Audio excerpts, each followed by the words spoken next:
All right. The live action of One Piece that came out on Netflix has been out for a couple of weeks. There's been a lot of love coming from it. And there's kind of this question whether this is the best live action anime that we've gotten. So here to talk with us would be me, Chuku. Next person would be OC, Crystal from Imagine Blue.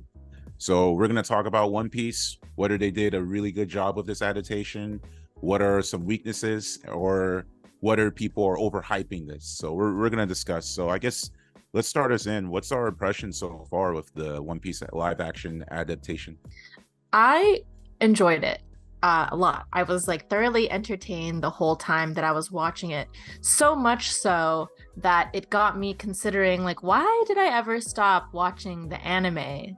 Right? Like, I was literally inspired to dive back into it because everything that they covered in the live action series was stuff that I remember from the anime because I got that far at the very least, right? Mm-hmm. Mm-hmm. And so it was like cool to see it all play out in their interpretation in this live action series, right?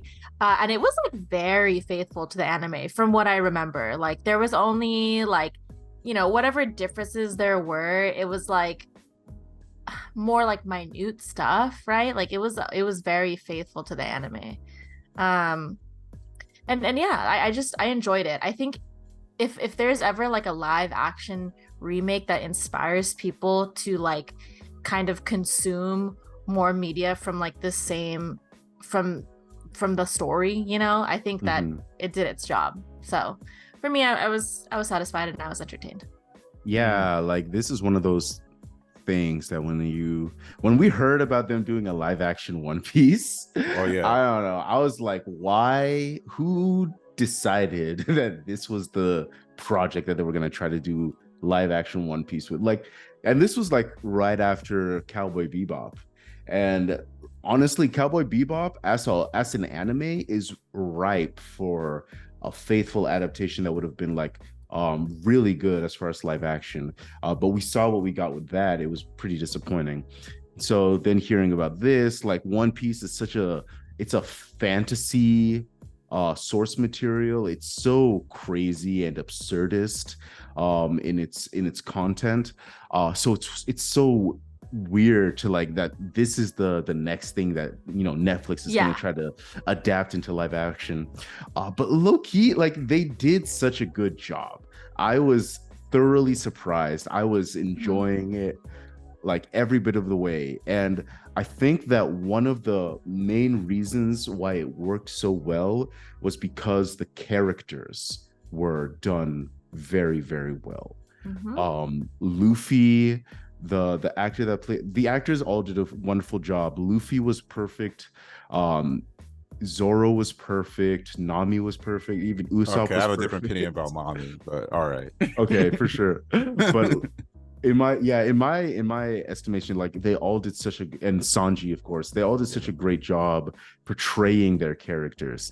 And I was eating it up. And then the way that the whole world came together, it fit and it made sense. And so I was here for the ride. I loved it, and I'm excited for more.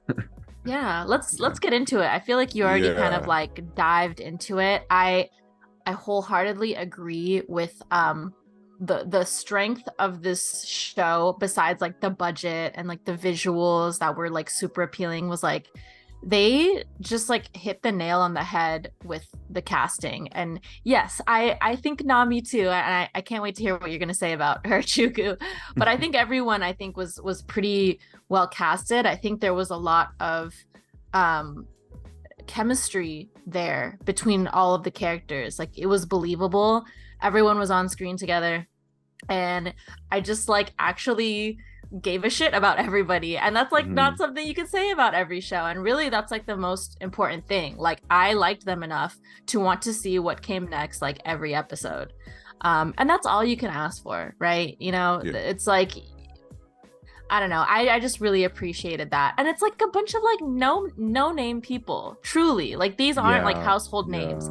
Like this is all new talent. I'm sure like they all have like some things in their resume, like I know like Nami has like some modeling stuff, and you Yeah, for know, me, the most recognizable was Alvida, like yeah, the Hispanic girl that played yeah. Alvida. Like I'm like I don't remember where I saw her from, but I'm like I've seen you before. But Yeah. yeah, I everyone haven't seen else. Yeah. any of them before, and that's crazy. I mean, like, kind of going full circle back to like this comparison to Cowboy Bebop, which was like a huge train wreck with the whole, like, with the response and the reception of that whole series. Like, it had John Cho, right? That's his name, Yeah, yeah. as Yeah. Spike. And like a lot of people say he was miscast. I can kind of see it being like not a totally great casting. And it's just like people like that guy. He's not like problematic. Like people are into him, and it's just like even like when people saw pictures of him for the first couple, like at least like some of the promotional pics, they were like, yeah, he looks great. This is gonna be great. And like it was like One Piece is like the opposite. Like the reception is like the opposite. Like people were really excited for Cowboy Bebop, and then it Yeah. like they turned on a dime. Like people Mhm. really turned on Cowboy Bebop super quick.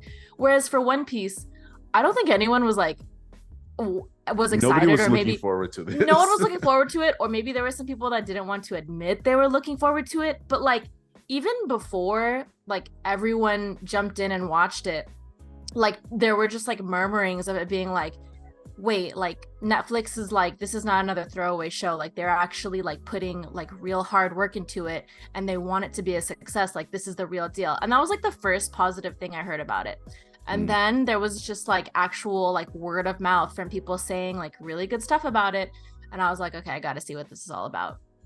And then the reception just like totally was like super positive after that. Like everything that I'm seeing on social media is like, it's pretty, positive and hopeful for it to be even better. Yeah, So yeah, yeah. it's just weird. Like I think like I don't know if Cowboy Bebop was like set up to fail for You know it what being I so anticipated, and then for yeah. it to suck, Yeah. versus One Yeah. Piece where Yeah. the bar was so low at that point. It's Yeah. like But maybe there was only Yeah. one direction to Yeah. go, was up, that's as long as true. they had That's a Yeah. true. solid Mm. premise and a solid cast and story. So Yeah. like maybe that, I think that might have had something to do with it. Yeah. I don't know how Y- much, but something. Yeah, before I get into that, because I didn't explain my impressions of the first what I thought about One Piece. Um Overall, I agree with everything that's entertaining. I think for me, one of the biggest highlights for me was the action sequences, because I felt like for most live action, Hmm. especially when you watch shows like Arrow or even like some of the MCU live action TV series, it's kind of like mediocre. But this one, in some ways, some of it was kind of impressive at points. So I was Yeah, surprised how yeah. much well this would have been done with it, as well as how creative they were with their budget. Because they don't have the highest budget, but they did, like, within the special effects, even though it's cheesy, they did in a way that was like believable, and it worked for the aesthetic. So there Wait, was they a didn't lot have of a things. high budget? I just want to make sure that I feel like if it's a Netflix show, like it had like a high budget either It way. is, but like I'm just like, obviously with the special effects they have, like it's not like Game of Thrones kind of budget or anything like Walking Dead kind of budget. Like when I look at like a high budget, like for most production shows we've seen, there are places that have a higher budget than One Piece, but they did what they had. So that's another thing that was to me, very interesting. And as well as like there are some performances that I really thought that stand out, like even characters that I didn't really enjoy the first time, or they weren't my favorite when I was watching One Piece the first time on the anime. But then now, because of the actors' performances, they were definitely more better. Like Arlong, I really liked Arlong's performance in this Yeah. one, and Sanji for sure. Like, I mean, I liked Sanji, but this one I really loved his performance as well. But of course, there are some things that are a little bit like, you can make an argument a little bit weaker, and that kind of has to do a lot with just maybe just the fact that they had to work with like so many episodes, so they had a lesser time to deepen the story, as well as like believability kind of stuff. So that's the only gripe I have with this whole thing. But overall, for a live action adaptation, I definitely think Yeah. that it's definitely more interesting. And I can't say it's the best, but it's definitely the better ones. And for Yeah. TV series, I can't think of a better one for TV series. Yeah. So I would say it can be beat TV series, but as far as like anime live adaptation, I do think that Yeah.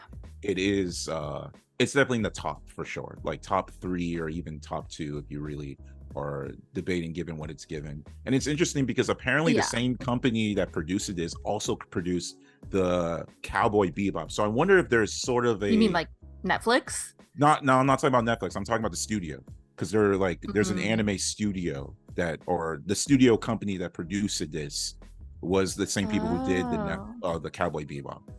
You know what I That's think what it I'm is? I feel like Cowboy Bebop was missing the actual like spirit of the anime.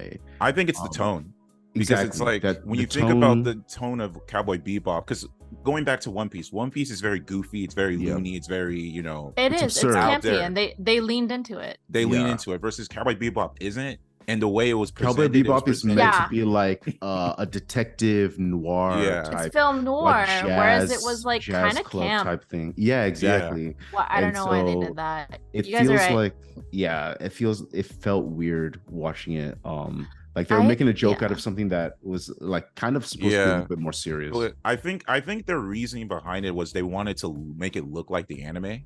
But the hard part is if you make it look like the anime, especially with that realistic style, it's going to come off very loony. So they had to make a decision between either we don't make it look like the anime at all and keep that tone, or we try to make it look like the anime, but then it looks goofy, so we might as well like lean with it. So I think that was kind of what happened there. But either way, it just didn't.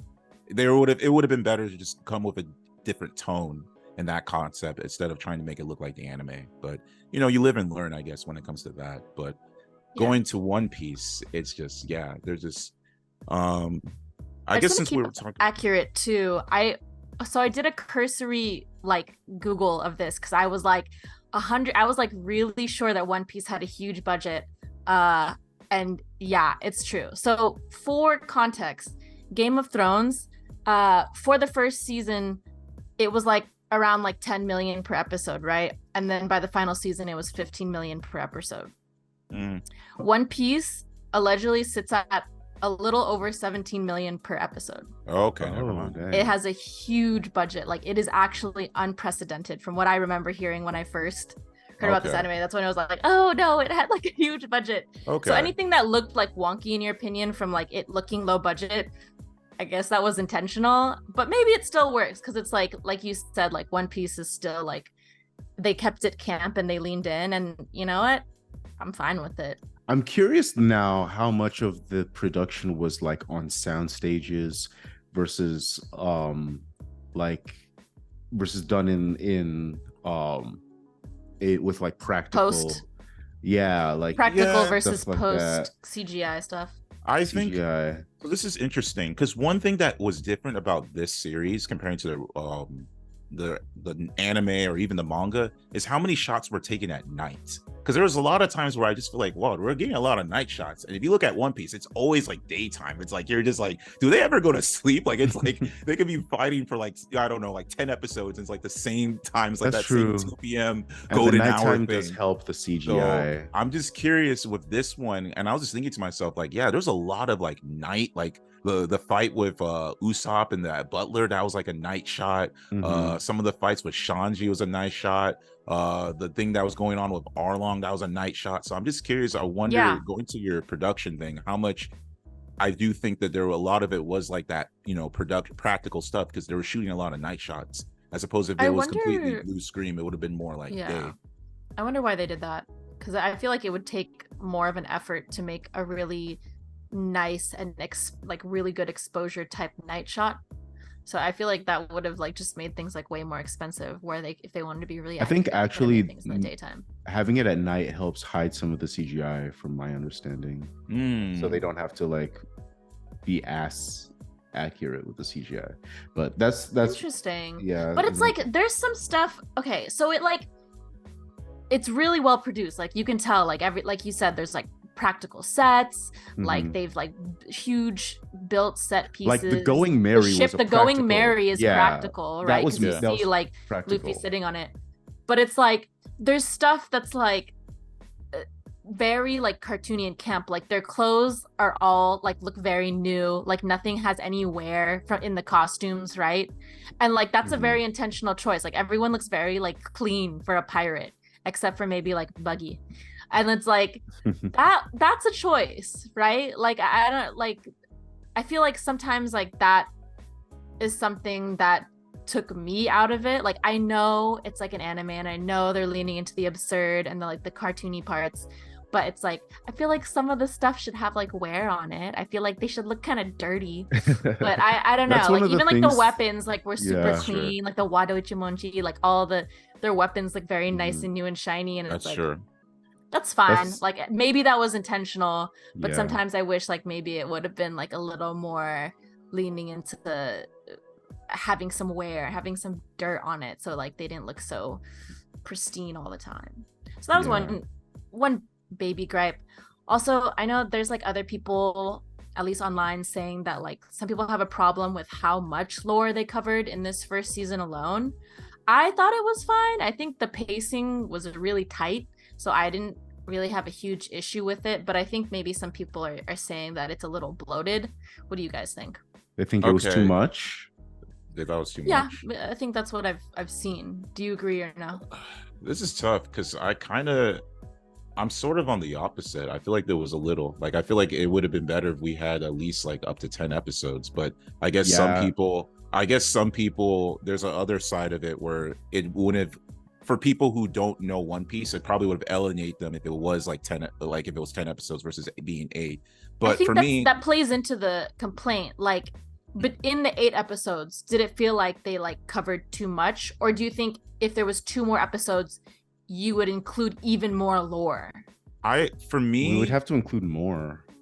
it would include more. But I think for me, and this is kind of going to some of the problems I have, I feel like if there was more episodes, you would feel more of like a connection. Because to be honest, for me, I didn't Mhm. really feel much a connection with Zoro and Luffy until that moment where Zoro is almost dead because of the other swordman fight, right? And I think that has to do with the lack of episodes because like if you go back to like the beginning of One Piece, like I can kind of get that connection with Luffy, but like a lot of these times I'm just like, even though I know Luffy's this like character who's just, oh, you're my friend, I'm like, I don't really buy that. Like I'm kind of like this doesn't buy it until later on. I'm like, okay, Yeah, now I see it.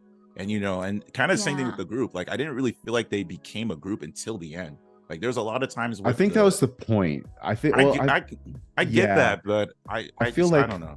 yeah, I get what you're saying. I feel like the point of it being live action and having only 8 episodes and having only 8 hours basically to craft this story, I don't think that they were meant to like feel like a crew really until the end of the season. Um, and so I think that because like especially with the whole ending with Nami's um story with the Arlong Yeah, Park, that decision to end there, I think for a lot of people, like for a lot of people that's like the arc that you tell people to get to hopefully like get hooked into One Piece. And so yeah, I think that's the arc where people start to fall in love with the crew, especially with yeah. everyone wanting to, or with Luffy wanting to protect Nami. And so I think with that, I think that was an intentional decision that you don't really feel like this is a crew until that moment. I guess I get that. I guess for me, and this maybe it's biased watching the anime, I feel like there was more care and banter even in the beginning times where they didn't like each other versus I felt like I didn't feel Mhm. much banter until we got to the Nami stuff with the other characters. It almost felt like so many times I when can the see other that. characters were together, it was just kind of like, yo, why are we here? Why are we even like and even Yeah. though they would point it out, other times it's like it felt a little bit forced versus like as it comes to that Nami area, that's when things were like, okay, like the Zoro and Sanji, that was like perfect banter with each other when it's like they're making When they're smart Yeah. fighting. and all Yeah. this stuff. It was just, That's I was just fair. It like, would have been cool if there was more of that. I think I agree a little bit with the both of you guys. I think given if they had like 2 more episodes, I don't know if I'd want them to add like more like lore, but I think that I would like them to expand more on everyone individually. Like specifically, like I mean, Zoro, right? Like his whole like when he was a kid backstory with Kuina. I think if we just had more time with Kuina and him and them training and showing how like ignorant he was like as a fighter, like holding like 10 swords at once, like it would have been cool to see him be like, you know, fall on his face fighting Kuina a little more, right? To like make us love them more and like really understand his motivations. Same thing with like Usopp's was like really different, wasn't it? Didn't he have like a whole band of like miscreants that were like his little crew on the island? Like little kids. And like that was more of a motivation than just, you know, the girl. Now it's like, oh, it's all about the girl. Ooh, like, okay. But like, I don't know, I wish, and that was like a long arc too, like in the series that was played out over like 2 episodes, right? The actual One Piece, or are you talking about in the live action? Oh yeah, it was 2 episodes. It felt like it felt like a long time, and I feel like I still didn't get to know Usopp enough. And honestly, I felt that a lot, or for me, I felt it mostly with Nami's backstory, just because I remember how hard it hit when I watched the anime, and it felt it felt kind of light. But I guess, you know, it makes sense because we're talking about backstories at this point, and so there's so much ground to cover, I guess, that it makes sense that, hey, let's maybe go light on the backstories for now, and then I suppose if there's anything else that we need to address that will like flesh out the story later on, they can always go back to that. I think we'll see. I mean, I hope that's what they do for sure. I hope it's not the last we've seen of their little flashback selves. No, this is One Piece. They always go back. But no, I feel like we're kind of agreeing with this critique that like they fit so much into 8 episodes. It might have felt a little better, like pacing wise, or like a little less bloated if we had honestly 2 more episodes for it to play out a little bit better. I'm surprised though, because the like this is the first 50 or 60 episodes 60 episodes of One Piece. So yeah, I'm low-key surprised that they kind of did a very good job fitting all of those episodes into this series. It does make me curious how they're gonna organize the next season. But I think they did a good job with that. Speaking about that, I want to talk about the changes, because there are, in as much as how faithful they are to the anime, there were a lot of major changes.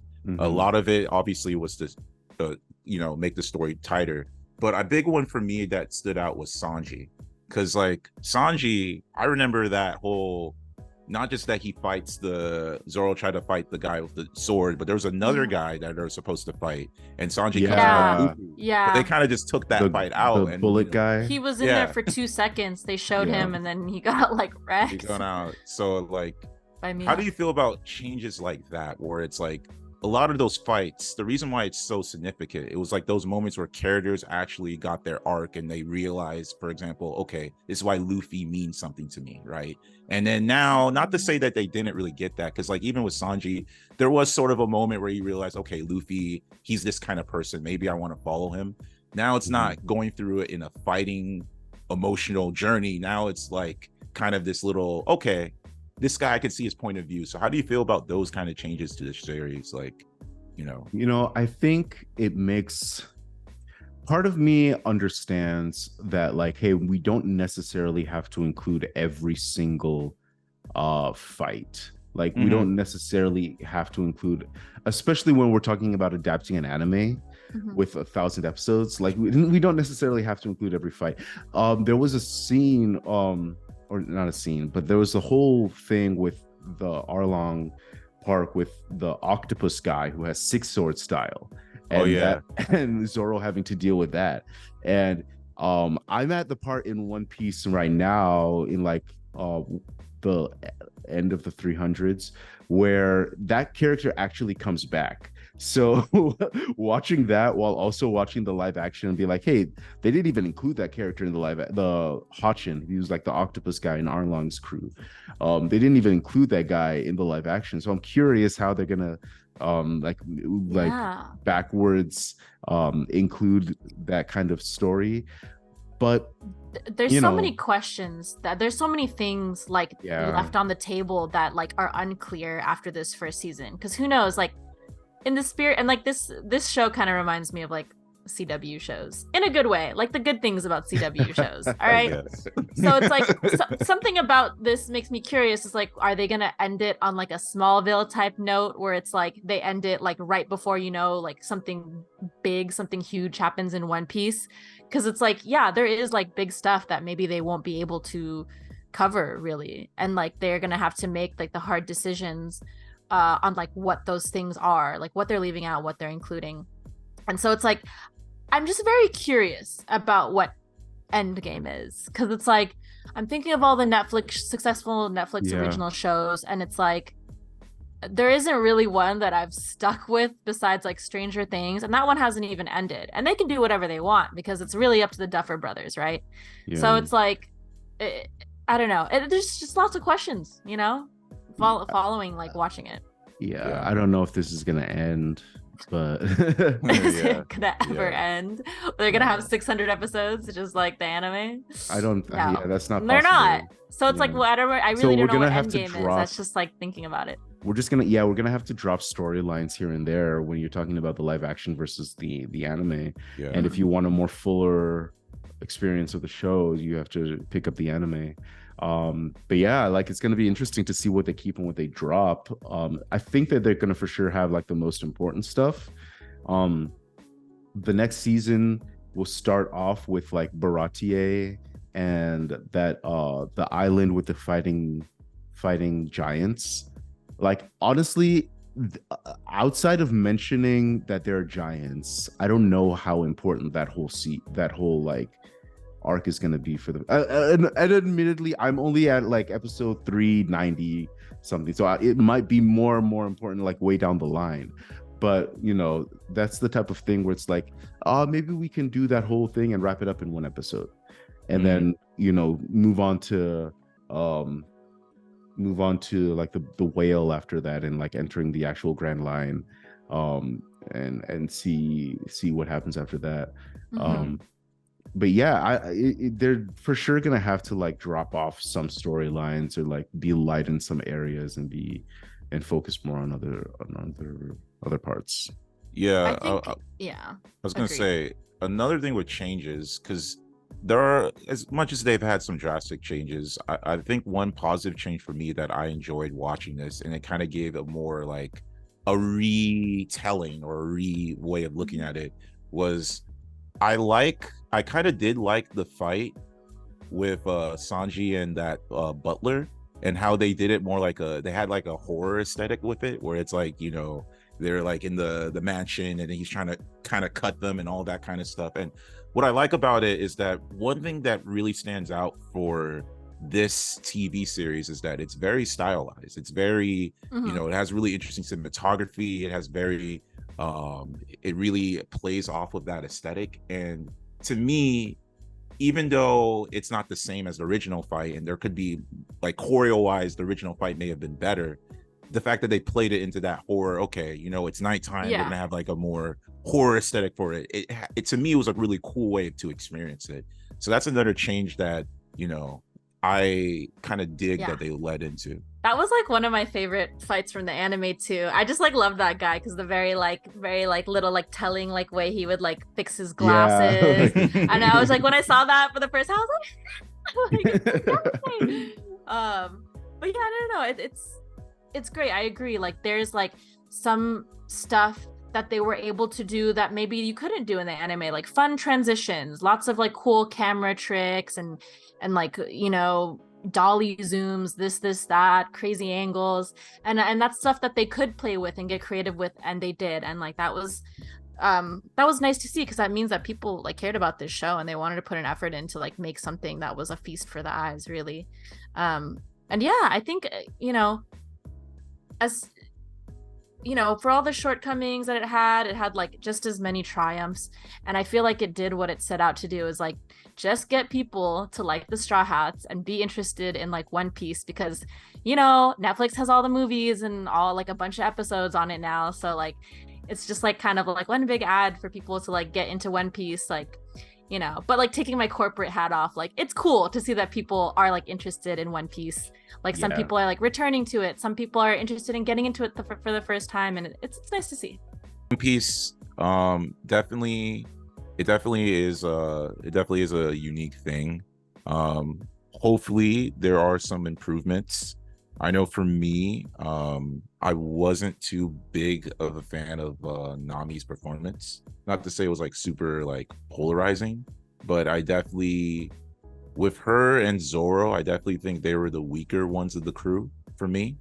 um I think they were a little bit too one note, especially Nami. I saw that the most. I feel like she was too static of a character, or at least the performance was a little bit too static. I think the way she was written, though, which is ironic, was probably the best written out of all the characters, which is the paradox of this, that her performance wasn't to me the strongest, but the way she was written, you can literally, like, every line she speaks, you can literally, if you know her backstory, you can actually see it. But you can actually see, okay, there's a hint of her backstory. So I think by the time we got to her backstory arc, as much as we didn't get to spend time with it, I feel like they did the best with that one comparing to all the other ones, just because it was built up properly. But as far as her performance was, it was definitely, for me, noticeable weak. Which, the ironic to me, even with this, is that her the part when you have like the little kid actor, I thought that was actually one of the best performances in the um of the whole series, one of the best for little kid actor, which is funny because that's only like, usually little kid actors are usually the lowest, but her and Zoro for me were a little bit weak. And then I would say like strongest would definitely be Grandpa to me was really, really well done. And then Zoro was entertaining. I mean, not Zoro, Sanji was entertaining. And Sanji and Zeph together were like yeah, a huge hit for me. Like they did really well. yeah, Sanji, and then even Usopp for sure. Yeah, Nice. I think, but, yeah, I mean, I loved all the performances. mhm. I kept falling in love with Luffy throughout this entire show. Yeah. Like, just Big the way love that, to Ineki Godoy. That's his is name, that his right? name? Mm. Yeah, I think he did such a good job of like making me want to watch more of the season of the series. And I would low key just like, he would say something and I would smile and I would be like, man, I love Luffy. I love this character. It's just overwhelmingly positive and hopeful. Yeah, and it like it's so like, it's not the same as the anime portrayal, but he's like created his own version of Luffy that is just as endearing. And so I really appreciate that. The one thing interesting I just want about to say this, I liked Kobe too. I think they did a good Kobe job was with good. Kobe. Yeah, Kobe and Helmeppo. Yeah. Their whole dynamic was really cool. Yeah, I was just gonna add on that the one thing interesting about this live action adaptation is that if you don't like the performances, you can put it in Japanese and have the Japanese dub take over it. So that's a very interesting aspect to this thing.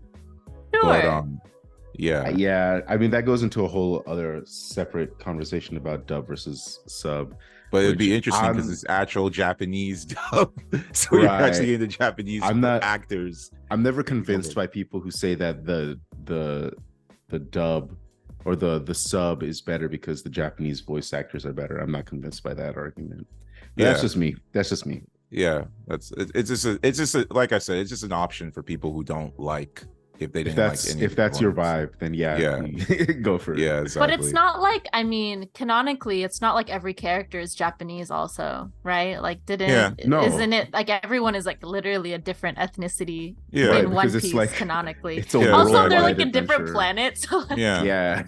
There's a whole different planet that has giants and dinosaurs and stuff. And it's just like bigger, the gravity's heavier. Is like what, like 10 moons. They have they have floating islands. Like, let's go. Yeah.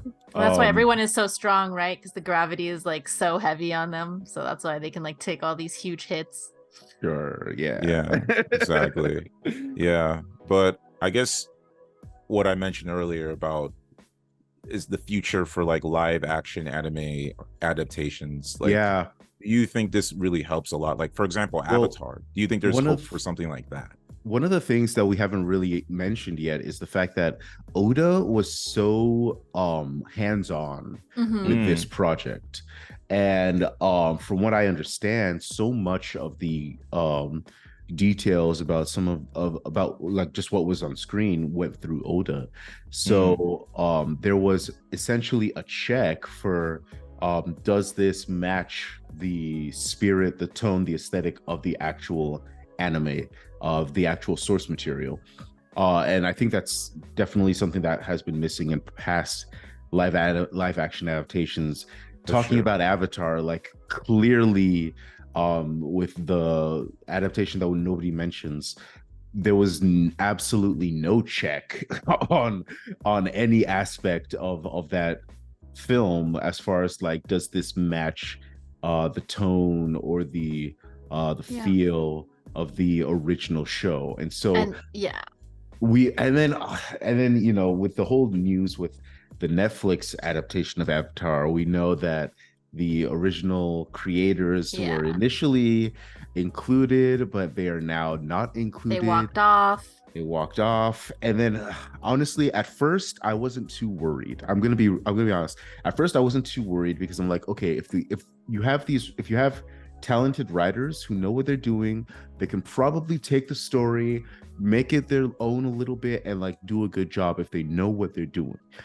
But in the in-between time, we've had the whole drama with Henry Cavill and The Witcher. And that was a whole, like, the behind the scenes of all of that was the writers kind of just dismissed the source material of The Witcher, and Henry Cavill, being a very devout fan of the original source material, was kind of frustrated that they were not wanting to follow what was already laid out and what was already kind of accepted as top-notch lore by the fans of this property, and they just kind of wanted to make their own thing with a Witcher skin on it.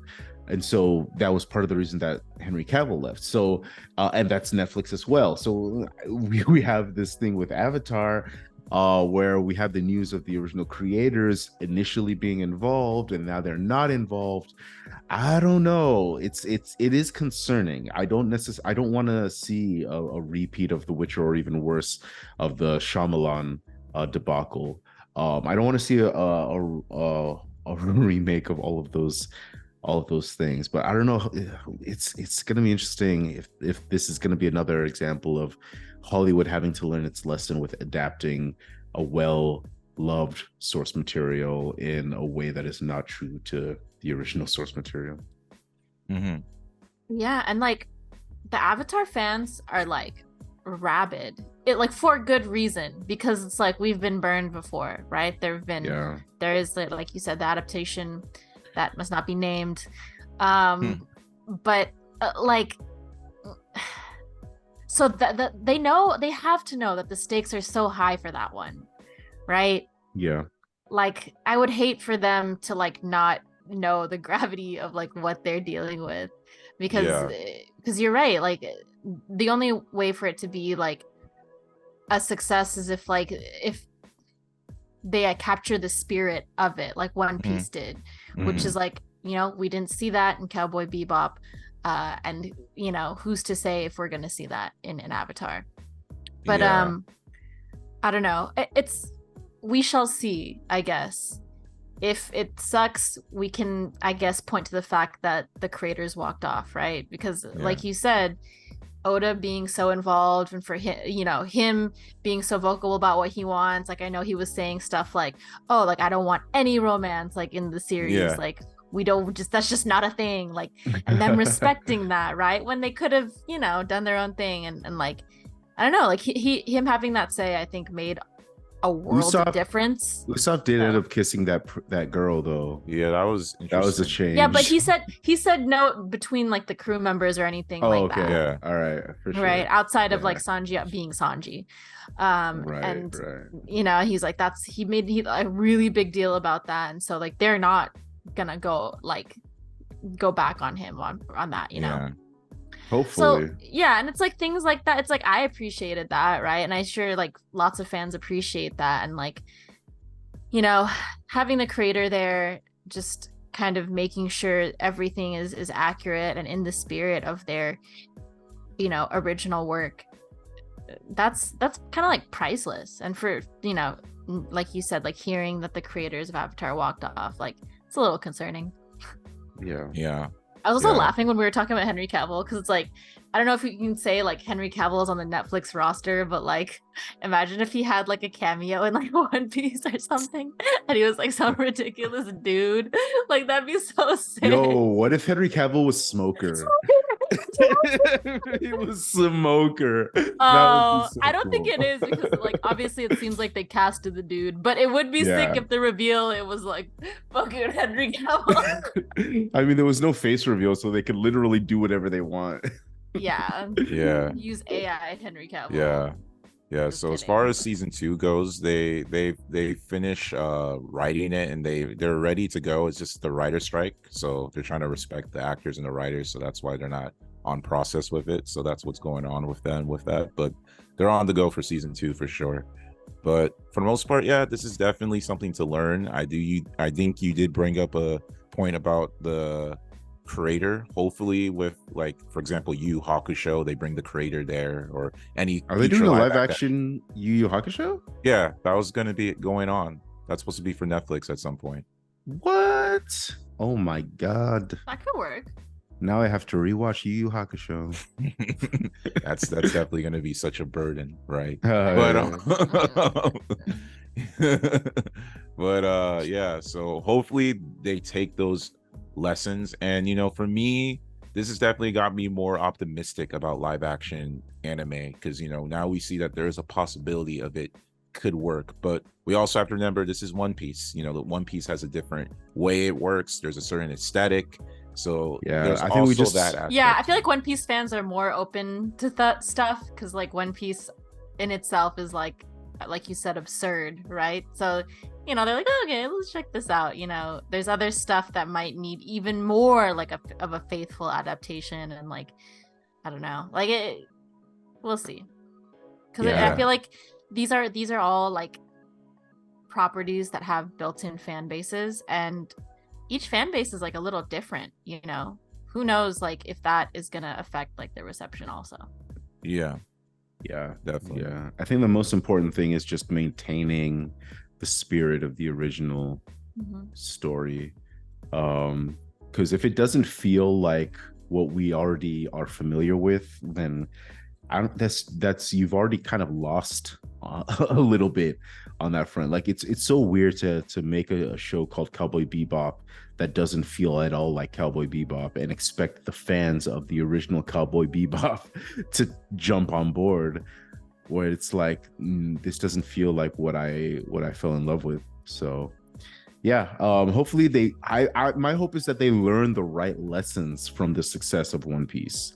Because for whatever reason, Netflix has kind of been hell-bent on adapting certain animes to live action, and they finally done a good one.